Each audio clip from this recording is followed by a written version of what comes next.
Assalamualaikum warahmatullahi wabarakatuh. Perkenalkan, saya Nova Ardianti, mahasiswa PPG Prajabatan, gelombang 1 tahun 2024. LPTK saya berada di Universitas Bina Bangsa Sempena. Prodi saya adalah PGST. Dari pembelajaran DAP ini, yang pertama yaitu kegiatan disesuaikan dengan perkembangan anak dengan fokus supaya anak mampu untuk membangun pengetahuan yang ada pada dirinya. Kemudian kegiatan pembelajaran ini memberikan banyak kesempatan kepada anak untuk mengeksplorasi pengalaman secara langsung. Selanjutnya, kegiatan pembelajaran ini mampu mencakup semua aspek perkembangan anak, baik itu bidang kognitif, fisik motorik, seni, sosial dan emosional, agama, dan kemudian anak dapat belajar secara langsung melalui proyek atau pusat belajar dan bermain yang mencerminkan minat anak. Adalah pembelajaran yang tanggap budaya, merupakan suatu pembelajaran yang berfokus pada persamaan didik yang ada dalam pembelajaran.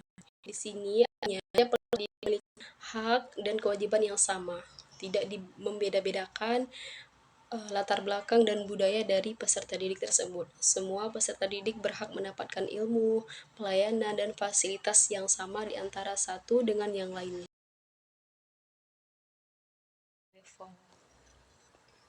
Adalah proses intervensi yang harus dilakukan oleh guru dengan memberikan masukan pembelajaran yang relevan dan spesifik untuk menjembatani perbedaan yang ditemukan.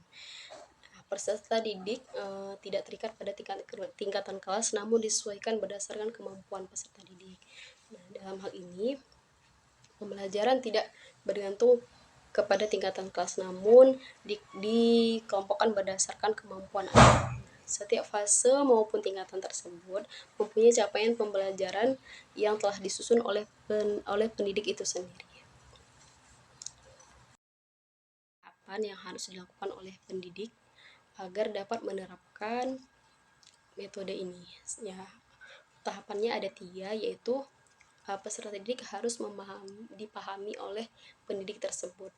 Nah, dalam hal ini, seorang guru harus memahami karakteristik dari peserta didik, bagaimana cara belajar mereka, bagaimana gaya belajarnya, karakteristik apa yang mereka suka atau apa yang mereka tidak suka, apa yang bisa dilakukan oleh guru untuk membuat pembelajaran menjadi nyaman dan lebih kondusif.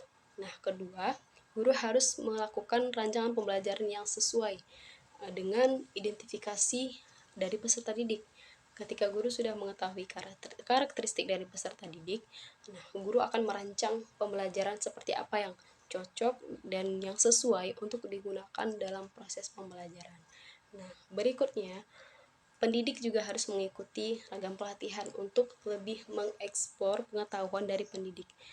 Karena selain peserta didik, pendidik juga harus memiliki ilmu yang banyak untuk menghasilkan pembelajaran yang lebih baik, sehingga tercapainya tujuan pembelajaran tersebut.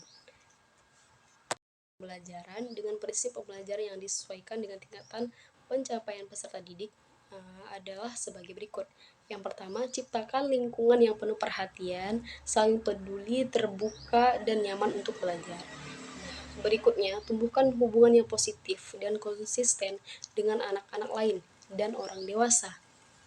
Selanjutnya, ciptakan kebiasaan yang saling menghargai di dalam ruang kelas antara satu dengan yang lainnya. Menghormati perbedaan, menghargai perbedaan pendapat, perbedaan budaya, dan perbedaan status sosial dan lainnya.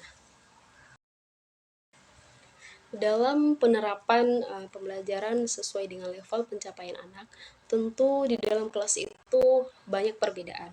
Perbedaan dari segi status sosial, budaya, bahasa, atau termasuk juga dengan pencapaian atau tingkat kemampuan anak itu sendiri. Nah, ada peserta didik yang cepat dalam menangkap materi, ada juga yang lambat, ada yang mudah dalam menerima materi itu melalui media visual, audio, atau bahkan audio visual.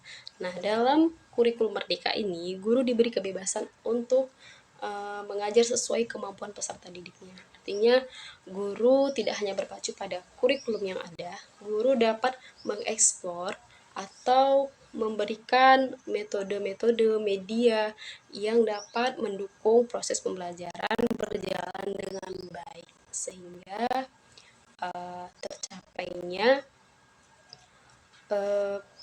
pembelajaran yang berpusat pada. Saya akhiri dengan mengucapkan terima kasih atas segala perhatiannya, mohon maaf atas segala kekurangannya. Assalamualaikum warahmatullahi